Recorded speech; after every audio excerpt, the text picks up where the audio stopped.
বিশ্বের তৃতীয় বৃহত্তম তেল আমদানিকারক ও ভোক্তা দেশ ভারত। অপরিশোধিত তেল, তরলীকৃত প্রাকৃতিক গ্যাস এবং রান্নার গ্যাসের সরবরাহের জন্য হরমুজ প্রণালীর ওপর ব্যাপকভাবে নির্ভরশীল দেশটি। কিন্তু যুক্তরাষ্ট্র ইরানের যুদ্ধের জেরে বেশ বিপাকেই পড়ে ভারত। উদ্ভূত এই পরিস্থিতিতে সম্প্রতি জ্বালানি ও তেল ব্যবহারে দেশবাসীকে সংযমী হওয়ার বার্তা দেন ভারতের প্রধানমন্ত্রী নরেন্দ্র মোদী। এমনকি নিজের গাড়ি বহরের আকার উল্লেখযোগ্যভাবে কমিয়ে আনেন। তবে তার এমন পদক্ষেপে আশঙ্কা তৈরি হয়েছিল জ্বালানি তেলের দাম বাড়ার। এবার সে আশঙ্কাই সত্যি হলো। লিটার প্রতি পেট্রোলের দাম ৩ রুপি এবং সিএনজির বেড়েছে ২ রুপি। শুক্রবার থেকেই কার্যকর হয়েছে জ্বালানির নতুন এই মূল্য। এতে ভারতের ৪ মেগাসিটি সহ গুরুত্বপূর্ণ শহরগুলোর জ্বালানির দামেও এসেছে পরিবর্তন। নতুন দাম অনুযায়ী কলকাতায় পেট্রোলের দাম বেড়ে দাঁড়িয়েছে লিটার প্রতি ১০৮.৭৪ রুপির আশেপাশে।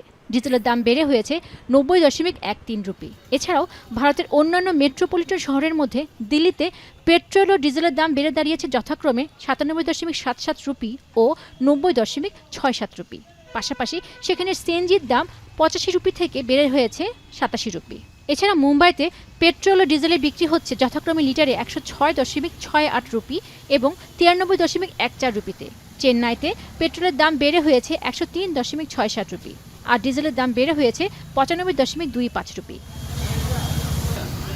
এদিকে জ্বালানি তেলের দাম বাড়ায় অসুবিধায় পড়েছেন সাধারণ মানুষ। তাদের অভিযোগ, এতে করে মধ্যবিত্ত ও নিম্নবিত্ত পরিবারের ওপর আর্থিক চাপ ক্রমশ বাড়ছে। এটা এক্সপেক্টেডই ছিল। এখন যদি আপনার জিনিসের দাম বাড়ে তো আমাদের তো মানতে হবে, কিছু তো করার নেই, কারণ ওভারঅল ওয়ার্ল্ডে ক্রাইসিস চলছে। অসুবিধা তো হবেই, মানুষ কামাচ্ছে, টাকা বেড়ে গেলে তো অসুবিধা হবেই। অবশ্য জ্বালানি তেলের দাম অনেক কমই বাড়ানো হয়েছে বলে মন্তব্য করেছেন পশ্চিমবঙ্গের ক্যাবিনেট মন্ত্রী দিলীপ ঘোষ। बढ़ना जितना कम से कम बढ़ाया है, ऑयल कंपनियां सारी नुकसान में चल रही है, हजारों लाखों करोड़ उनको नुकसान हो चुकी है, लेकिन उसका भी सीमा होता है, तो जितना मिनिमम बढ़ाना चाहिए सरकार उतना बढ़ाए। উদ্ভূত এই পরিস্থিতিতে পেট্রোল ও ডিজেলের দাম বাড়ায় তৈরি হয়েছে নিত্য প্রয়োজনীয় পণ্যের মূল্যবৃদ্ধির আশঙ্কা। সেই সাথে বাড়তে পারে বাস, ট্যাক্সি, উবার সহ পরিবহন খরচও। পেনুকা সুলতানা, এখন বিশ্ব।